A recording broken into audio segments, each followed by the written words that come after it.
साथियों, फिर रूबरू हो रहे हैं आपके अपने चहेते शो रैपी पे प्रेजेंट्स आईपीएल 2024 में मैच नंबर 23। ये पोस्ट मैच एनालिसिस है।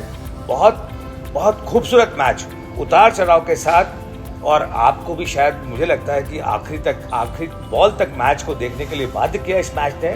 मैच था हैदराबाद सनराइजर्स और किंग्स 11 पंजाब। दोनों ही टीमें, जैसे मैंने आपको बताया था कि 5वें और 6ठे पायदान पे, लेकिन संतुलन को देखते हुए मेरी टीम ने, जो हमने बैठ के जो स्टैटिस्टिक्स डाटाज और जो करंट सिचुएशन देख के जब हम असेस करने बैठते हैं, तब हमने असेस किया था और प्रिडिक्ट किया था कि देखिए, कल भी हमने बोला था कि एक एडिशनल एज, लेकिन मैच इवनली पॉइज्ड होगा, ऊपर नीचे चलता रहेगा। और किंग्स 11 चूंकि वो कॉम्बिनेशन के साथ नहीं है, तब हमने कहा था कि एसआरएच एक थोड़ा सा एक एज रखती है, और वही डिसीजन हुआ। दो रन से एसआरएच मैच जीती है। एक अद्भुत मैच, यही रोमांच आईपीएल की खासियत है। और हमारा धुआंधार भी, जो हमने बोला था इस वीक आपको बहुत अच्छे मैच देखने को मिलेंगे, बहुत रोमांच भरे मैच देखने को मिलेंगे, और हम ये पूरे सप्ताह एक नई शख्सियत से आपको रूबरू कराएंगे। आज हमारे बीच इस मैच को पोस्ट एनालिसिस के लिए संजय चौबे जी हमारे साथ है। संजय जी, आपका स्वागत है। संजय जी के लिए बताना चाहूँगा दर्शकों को कि यहाँ एक बहुत बड़ा क्रिकेट ग्राउंड है, बहुत खूबसूरत एकेडमी है। इंदौर की ही नहीं, वरन मुझे लगता है देश की सबसे अच्छी एकेडमीज में से है private academy Ramesh Bhatia foundation, cricket foundation. जो रमेश भाटिया साहब हमारे बहुत सीनियर क्रिकेटर और बहुत अच्छे ऑलराउंडर रहे हैं। एमपी के लिए सालों उन्होंने अपनी सेवाएं दी हैं, पहले क्रिकेटर के रूप में, फिर एडमिनिस्ट्रेटर और उसके बाद मैनेजर के रूप में। संजय चौबे बच्चों के साथ इन्वॉल्व रहते हैं और एकेडमी बहुत अच्छा कर रही है। बहुत अच्छे बच्चे प्रोड्यूस हो रहे हैं जो एमपी के लिए खेल रहे हैं। बच्चे हैं भी, बच्चियां भी हैं। संजय जी, आपका स्वागत है। कल का मैच आपने भी देखा। जैसा हमने बात की कि एक रोमांच, आईपीएल उस मोड़ पे आ गया है कि हर मैच आपको रोमांच के साथ रहेगा। कल जब हम शुरुआत कर रहे थे तो इनिशियल झटके जो सनराइजर्स हैदराबाद को लगे, लेकिन फिर एक बहुत प्यारा सा, बहुत उभरता हुआ चेहरा सामने आया, निशित रेड्डी। निशित की बैटिंग और जो मैच वहाँ से टर्न हुआ, क्या कहेंगे उस बारे में आप? तो दादा, रेड्डी ने जो बैटिंग किया, बहुत ही एक्सेलेंट बैटिंग, और अनकैप्ड प्लेयर है। हम हिंदुस्तान के अंदर हम हमेशा देखते हैं फॉरेन प्लेयर के बारे में बहुत ज़्यादा सोचते हैं कि उनको हम खरीदते हैं या टीमें खरीदती हैं और उनके ऊपर भरोसा करती हैं बहुत। पर अभी हम देख रहे हैं, आप देखिए दोनों टीमों में, हैदराबाद की टीम में रेड्डी ने और फिर आप पंजाब की टीम में आशुतोष शर्मा और शशांक सिंह ने, दोनों ने मतलब जिस तरह से बैटिंग किया रेड्डी ने, एक्सेलेंट बैटिंग, और इसीलिए उनका स्कोर 182 के आसपास हो पाया। ये तो जिस हिसाब से उनकी शुरुआत थी, उससे तो लग ही रहा था कि शायद 150-160 के आसपास जाएंगे, बट उसकी बैटिंग के कारण, रेड्डी की बैटिंग के कारण आप देखिएगा कि उन्होंने बहुत एक्सेलेंट बैटिंग किया और उसको स्कोर को उन्होंने 182 तक ले गया, जो कि बाद में उनका जीत का कारण भी बनी। हालांकि कैचेस बहुत छूटे उनके, पर दोनों टीमों ने छोड़े कैचेस। देखिए, कैचेस तो एक पार्ट एंड पार्सल है। आप कैचेस छोड़ते हैं तो मैच भी छोड़ते हैं, ये हकीकत है क्रिकेट की। जैसे हम बात कर रहे हैं, संजय जी ने भी आपको बताया कि निशित रेड्डी की जो इनिंग है, जहां से ये मैच टर्न हुआ और एक डिफेंडिंग टोटल नहीं, एक मैच विनिंग टोटल में कन्वर्ट हुआ, यही जो संजय जी ने भी एंडोर्स किया। मैं भी आपसे शुरू से यही कह रहा हूं कि हमारे भारतीय यंगस्टर जो जिस तरह से परफॉर्म कर रहे हैं, इस फॉर्मेट में डोमिनेट कर रहे हैं। बहुत इंपॉर्टेंट है कि आप कैसे डोमिनेट करते हैं और अपनी छाप छोड़ रहे हैं। जैसा संजय ने 2 और नाम दिए, वो आगे डिस्कस करते हैं।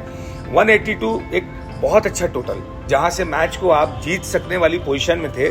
किंग्स 11 मुझे लगता है कि वो तैयारी से, माइंडसेट के साथ नहीं उतर पाई। हाँ, जो 2 हमारे ही प्लेयर, एमपी के ही प्लेयर, शशांक, जिनको जो वो किंग्स 11 में ने भी एडमिट किया है कि हमने बाय डिफ़ॉल्ट खरीदा, लेकिन शशांक ने बताया कि मैं बाय डिफ़ॉल्ट नहीं, मेरी जगह वही है, आपने गलती आपसे हुई, मैं सही था।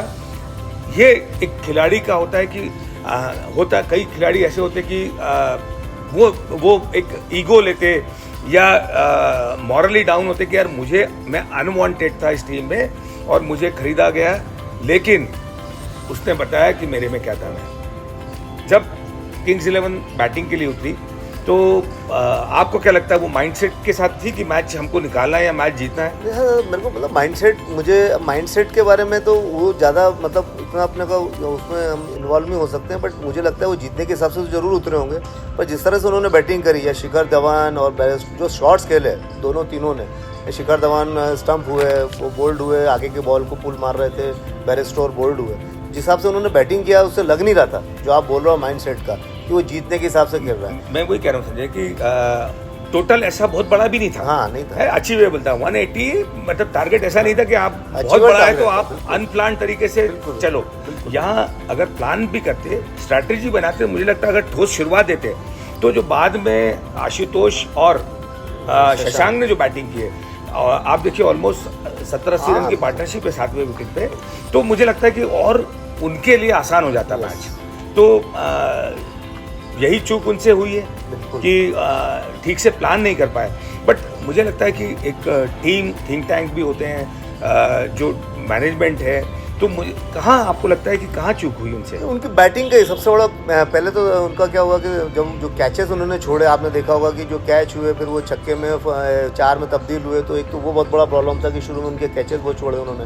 फिर इसके बाद जब वो बैटिंग करने आए तो बैटिंग में आपने देखा होगा कि शुरू के जब भी आप 180, मतलब इतना छोटा टारगेट भी नहीं, 9 रन का एवरेज ऑलमोस्ट होता है, तो अगर आप जब उसको चेस करने जाते हैं तो आपको शुरुआत बहुत अच्छी मिलना ज़रूरी है। तो जो उनकी शुरुआत ही गड़बड़ा गई। अब बेरेस्टो और शिखर धवन दोनों एक्सपीरियंस प्लेयर हैं, अगर आप इस तरह से आउट हो गए कि आपको आइडिया तो रहता ही, आप इतना क्रिकेट खेले हुए होते कि कौन से बॉल को मारना और किसको क्या करना है। अब इस तरह से अगर आप आउट हो जाएंगे, स्टंप होंगे मीडियम पेसर को और फास्ट बॉलर को, अगर आप इस तरह से पुल मार के आउट होंगे, मतलब कैजुअल अप्रोच था जिसको बोल सकते हैं आप, कि उनको ऐसा लग रहा था कि हम आसानी से जीत जाएंगे, और वही नतीजा था कि इस कारण वो 2 रन से मैच हारे। देखिए फिर किंग्स 11 को भी सोचना पड़ेगा, सोचना इन द सेंस कि टीम कॉम्बिनेशन बहुत इंपॉर्टेंट है, और अब जिस स्टेज पे आईपीएल आ गया है वहाँ बहुत ज़रूरी है कि आपको अपने प्लेयर्स को आंकना होगा, आकलन सही तरीके से करना होगा।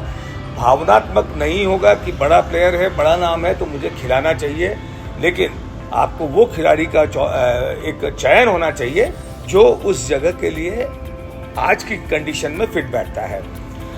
जिस तरह से दोनों बच्चों ने बैटिंग की, एक समय तो ऐसा लगा था कि 2 ही रन है, मैच निश्चित तौर पे इधर उधर जा सकता था, और अगर वही शॉट जो आशुतोष का था, अगर वो मिडल ऑफ द बैट आता तो बाहर भी हो सकता था और नतीजा परिवर्तित भी हो सकता था।